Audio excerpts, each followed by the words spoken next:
Assalamualaikum warahmatullahi wabarakatuh. Halo, selamat siang Bapak dan Ibu. Bagaimana kabarnya hari ini? Semoga kita semuanya selalu diberikan kesehatan. Amin amin ya robbal alamin. Selamat datang di podcast sharing face to face. Pertama sekali yang kami hormati Bapak Dr. Daeng Ayunatina MPD, merupakan dosen pengampu mata kuliah Kebijakan Pendidikan dan Pengambilan Keputusan, serta Bapak dan Ibu teman-teman senasib seperjuangan administrasi pendidikan pasca sarjana Universitas Riau. Alhamdulillah, pada kesempatan kali ini kembali bersama saya Atika Haryani dan di sebelah saya Ibu Roslina Nurhaliza. Beliau merupakan kepala sekolah dari SD Global Andalan Pelalawan. Selamat siang Ibu, bagaimana kabarnya hari ini? Selamat siang juga Tika. Tentu kabarnya saat ini sehat ya.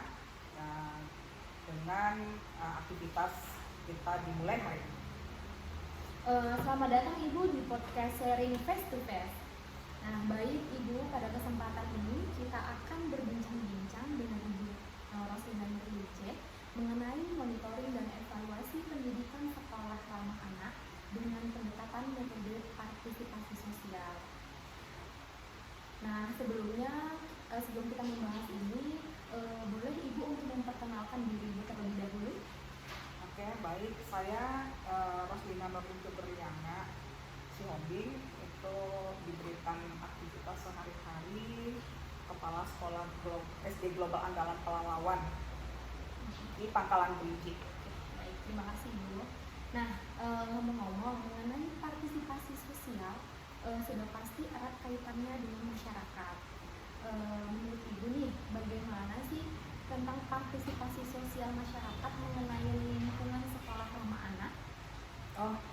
Masalah partisipasi sosial dalam konteks ramah anak adalah ketika masyarakat atau lingkungan tidak memberikan dukungan atau perhatian yang cukup terhadap kebutuhan dan hak-hak anak. Ini dapat mencakup berbagai aspek seperti ruang publik, tidak aman atau tidaknya ramah anak, kurangnya fasilitas dan layanan yang memenuhi kebutuhan anak-anak. Minimnya kesadaran tentang pentingnya melibatkan anak-anak dalam pengambilan keputusan yang mempengaruhi mereka. Beberapa masalah yang sering terkait dengan partisipasi sosial ramah anak itu meliputi seperti aksesibilitas yang banyak tempat umum seperti taman,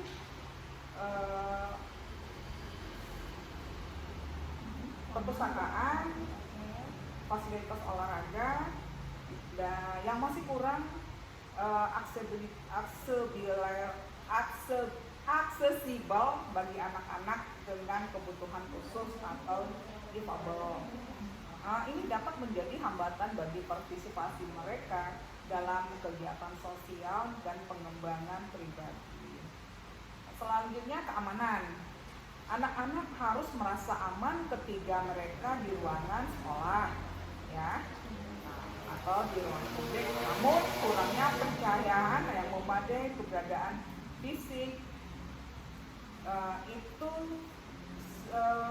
harus diperhatikan, seperti banyaknya tanah-tanah yang diinjak mereka itu ada lubang, jalannya tidak rata. Nah, itu kan termasuk salah satu yang kurang aman buat mereka. Selanjutnya, fasilitas dan layanan. Kurangnya taman bermain ya. Terus lapangan olahraga. Terus fasilitas rekreasi yang lain yang sesuai dengan kebutuhan anak-anak yang dapat menghambat partisipasi mereka dalam kegiatan fisik, sosial yang sehat. Selain itu juga kurang layanan seperti pusat penitipan anak yang berkualitas, perawatan kesehatan anak yang memadai, dan pendidikan yang inklusif juga untuk menghambat partisipasi sosial anak-anak. Selanjutnya bisa juga termasuk kurangnya keterlibatan anak-anak dalam mengambil keputusan. Nah, anak-anak sering kali diabaikan dalam proyek pengambilan keputusan yang mempengaruhi kehidupan mereka. Mereka memiliki gagasan, kebutuhan, perspektif yang unik yang perlu kita dengarkan sebenarnya. Terus melibatkan anak-anak dalam mengambil keputusan yang mempengaruhi mereka, yang dapat membantu membangun kepercayaan diri maksudnya, dan memberikan mereka rasa memiliki terhadap lingkungan mereka sendiri. Nah, itu yang sebenarnya. Baik Ibu, berarti partisipasi sosial masyarakat ini sangat penting banget Ibu untuk dilakukan, karena tujuannya tidak lain dan tidak bukan untuk pengawasan lingkungan kepada anak-anak kita nantinya ya. Yang mana tujuan ini untuk juga meningkatkan sekolah yang ramah anak tadi. Nah kalau begitu Bu, apa masih penting atau tidaknya untuk kita melaporkan hal-hal terkait di luar lingkungan sekolah kepada pihak sekolah, yang mana agar terwujudnya hubungan sosial terhadap masyarakat di sekolah tersebut? Bakti sosial masyarakat dalam lingkungan sekolah yang ramah anak itu sangat penting untuk menciptakan lingkungan yang inklusif, aman, mendukung perkembangan anak-anak. Seperti beberapa langkah yang dapat meningkatkan partisipasi sosial masyarakat dalam menciptakan lingkungan sekolah yang ramah anak. Seperti kita harus melibatkan orang tua siswa juga atau wali murid untuk memberikan peran penting dalam menciptakan lingkungan sekolah yang ramah anak. Jadi orang tua, wali murid, masyarakat itu harus tahu bahwa di sekolah ini benar-benar ramah anak. Ya, itu penting ya kita undang orang tua. Contohnya sekolah dapat juga berhubungan dengan kebijakan program-program sekolah, ya kan. Mereka juga dapat dimintai untuk memberikan masukan atau memberikan ide, berpartisipasi dalam pertemuan atau diskusi sama sekolah, serta melibatkan dalam kegiatan sekolah di acara-acara sekolah. Selanjutnya, menjalin kemitraan dengan organisasi masyarakat. Nggak ada salahnya dong kita kerjasama dengan LSM, ya kan, atau kelompok-kelompok advokasi yang lain tentang anak maksudnya, atau komunitas setempat yang dapat membantu meningkatkan partisipasi sosial dalam menciptakan lingkungan sekolah. Dan organisasi ini dapat memberikan saran, dukungan, sumber daya yang diperlukan untuk meningkatkan kebijakan. Praktik sekolah yang mendukung untuk ramah anak di sekolah tersebut. Mengadakan forum partisipasi. Sekolah juga mengadakan forum atau pertemuan khusus melibatkan masyarakat, yang termasuk juga orang tua yang ada di situ dalam diskusi dan mengambil keputusan terkait lingkungan sekolah yang ramah anak. Forum ini juga bisa mencakup semua warga sekolah, ya, termasuk orang tua, murid, dan anggota masyarakat yang ada di sekitar. Pendapat dan masukan mereka itu dapat dihargai dan digunakan untuk mengembangkan kebijakan dan program yang lebih baik. Selanjutnya, melibatkan siswa dalam mengambil keputusan. Itu seringkali sekolah tidak mengikut sertakan siswa dalam pengambilan keputusan. Padahal itu sangat penting sekali untuk kehidupan sekolah tersebut. Mereka dapat diberikan kesempatan untuk menyampaikan pendapat, mengusulkan ide, berpartisipasi dalam kelompok atau diskusi. Ini memberikan rasa memiliki kepada siswa terhadap lingkungan sekolah itu. Selanjutnya meningkatkan keterlibatan mereka juga, menciptakan lingkungan yang ramah anak gitu. Lalu meningkatkan kesadaran akan pendidikan. Maksudnya begini, pendidikan dan kesadaran tentang pentingnya lingkungan sekolah yang ramah anak itu perlu ditingkatkan di antara masyarakat. Sekolah dapat mengadakan kampanye atau program-program informasi untuk orang tua, wali murid, masyarakat setempat tentang pentingnya menciptakan lingkungan yang aman, inklusif, nyaman, dan mendukung perkembangan anak-anak. Nah itu sebenarnya itu juga tujuan dari Program ya. Yang mana sekolah di sini tujuannya itu tidak hanya untuk orang tua memasukkan anaknya ke dalam sekolah, tidak hanya untuk belajar, tetapi yang paling penting membuat anak ini merasa nyaman dan merasa bahagia dan berada di lingkungan sekolah.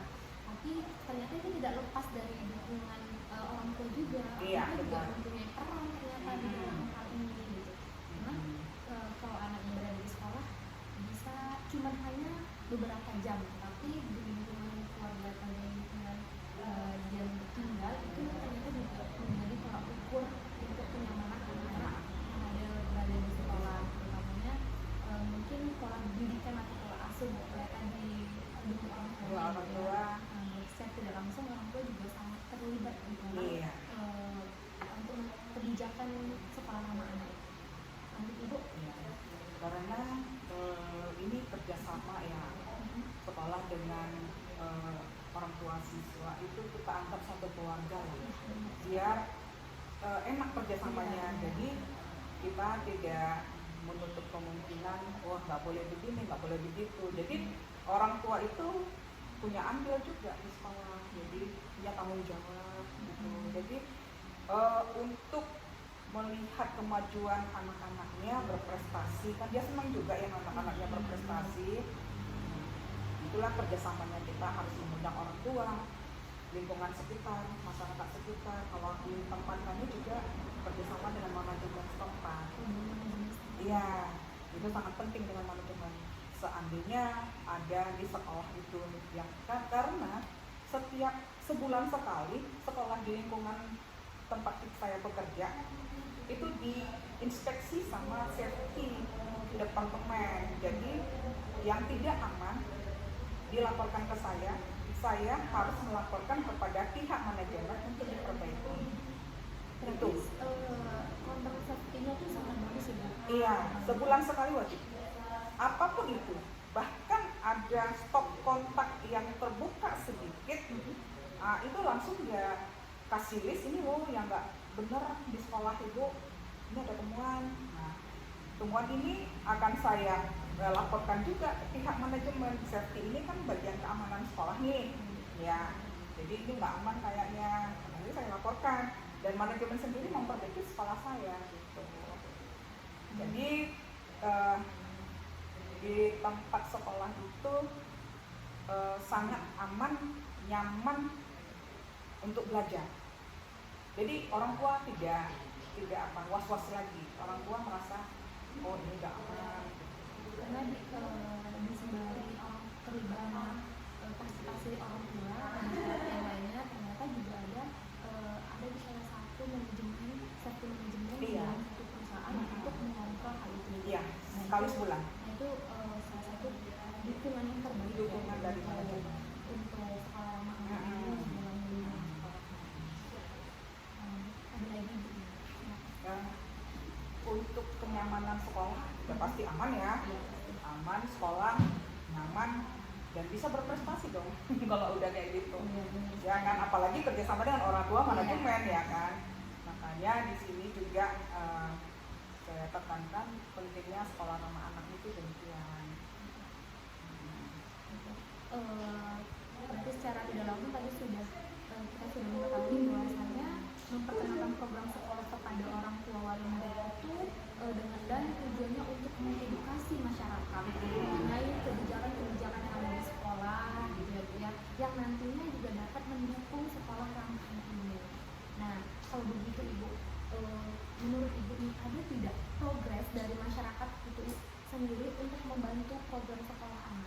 progresnya, ataukah progresnya itu lebih banyak yang ke positif atau progresnya lebih banyak yang ke negatif, karena ada beberapa dari lingkungan sekolah itu itu ada yang progresnya itu ternyata orang dari lingkungan itu kurang mendukung atau kurang membantu programnya tersebut. Nah, kalau menurut Ibu dari progres masyarakat ini kalau banyak yang positifnya atau banyak yang negatif? Kalau dari masyarakat itu tentu yang positif ya. Nah, jadi karena partisipasi masyarakat itu tentu ada pengawasan lingkungan di sekolah dan pelaporan terkait di luar lingkungan sangat penting untuk memiliki beberapa manfaat. Contohnya seperti ini, keamanan dan keamanan, ya. Kenyamanan dan keamanan itu tentu melibatkan masyarakat dalam pengawasan lingkungan sekolah, membantu meningkatkan keamanan, kenyamanan siswa. Masyarakat dapat membantu mengidentifikasi potensi bahaya kegiatan yang mencurigakan atau masalah keamanan di sekitar sekolah yang mungkin lewat pihak sekolah atau melalui tindakan preventif dan tindakan perbaikan dapat diambil untuk menjaga keamanan siswa. Terus lingkungan yang ramah anak atau partisipasi dalam pengawasan lingkungan, sekolah dapat membantu menciptakan lingkungan yang ramah anak itu seperti masyarakat juga dapat membantu memastikan fasilitas sekolah yang menciptakan lingkungan yang kondusif, misalnya untuk pembelajaran siswa dan berkembangnya sekolah. Kolaborasi dan keterhubungan, misalnya masyarakat dalam pengawasan lingkungan dapat membangun hubungan yang lebih erat antara sekolah dan masyarakat. Hal ini untuk menciptakan saling ketergantungan, ya, saling mendukung antara kedua entitas tersebut. Kolaborasi yang baik antara sekolah dan masyarakat juga dapat membantu menciptakan lingkungan yang lebih baik, memperkuat hubungan sosial yang positif. Selanjutnya, tanggung jawab bersama dengan melibatkan masyarakat dalam pengawasan lingkungan sekolah. Nah, terciptanya rasa tanggung jawab bersama ini, pihak sekolah dan masyarakat itu dapat merasa memiliki dan bertanggung jawab terhadap keberhasilan sekolah, kesejahteraan siswa. Nah, dapat memotivasi masyarakat untuk kontribusi dalam meningkatkan kualitas pendidikan di lingkungan belajar itu. Dan identifikasi masalah yang lebih luas, masyarakat juga memiliki wawasan yang lebih luas tentang lingkungan di sekolah, termasuk masalah-masalah yang dapat mempengaruhi siswa. Dengan melibatkan masyarakat dalam pelaporan hal-hal yang terkait di luar lingkungan sekolah, pihak sekolah juga dapat menerima informasi tentang masalah-masalah tersebut dan mengambil tindakan yang tepat. Ini membantu menciptakan hubungan sosial yang kuat antara sekolah dan masyarakat. Nah, dengan melibatkan masyarakat dalam pengawasan lingkungan sekolah dan pelaporan hal-hal terkait di luar lingkungan sekolah, itu bisa terjalin hubungan sosial yang saling mendukung antara sekolah dan masyarakat. Hal ini menciptakan lingkungan yang lebih baik, aman, ramah anak, serta meningkatkan kualitas pendidikan bagi siswa. Tentunya mungkin itu. Berarti di sini progres ternyata di masyarakat itu sangat banyak hal-hal yang positif yang dapat membantu program-program sekolah ramah anak ini. Ya. Nah, Ibu, dari kita tadi sharing bersama saya dengan Ibu, rasanya ada yang dapat saya simpulkan dari kita sharing ini tersebut, di mana kesimpulan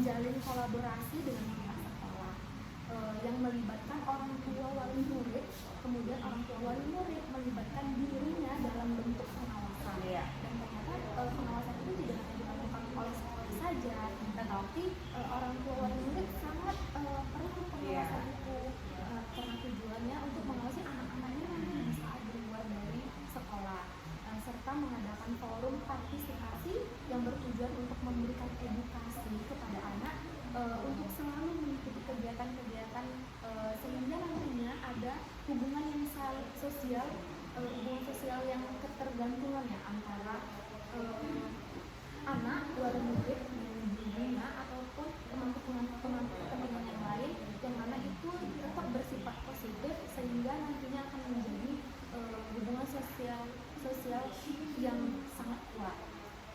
Ibu, mungkin itu yang dapat saya simpulkan dengan sharing kita saat ini. Oke, untuk pertemuan kita saat ini, alhamdulillah pembahasan kita mengenai partisipasi sosial sekolah ramah anak hari ini sudah selesai, Ibu. Dan saya mengucapkan terima kasih atas waktu dan kesempatannya serta sharingnya. Semoga apa yang kita lakukan pada saat ini kita mendapatkan ilmu yang bermanfaat dan tentunya dapat kita terapkan di sekolah masing-masing. Nanti ya, Bu ya. Mungkin itu dari saya. Cukup sekian kita dulu sampai di sini, Ibu. Semoga di lain waktu kita bisa bertemu kembali. Mungkin saya akhiri dengan sebuah mantun ya, Bu ya. Cantiknya aura kasih. Cukup sekian dan terima kasih. Lebih dari kurangnya kami mohon maaf. Wabillahi taufiq wal hidayah. Wassalamualaikum warahmatullahi wabarakatuh. Sampai ketemu kembali di podcast sharing face to face.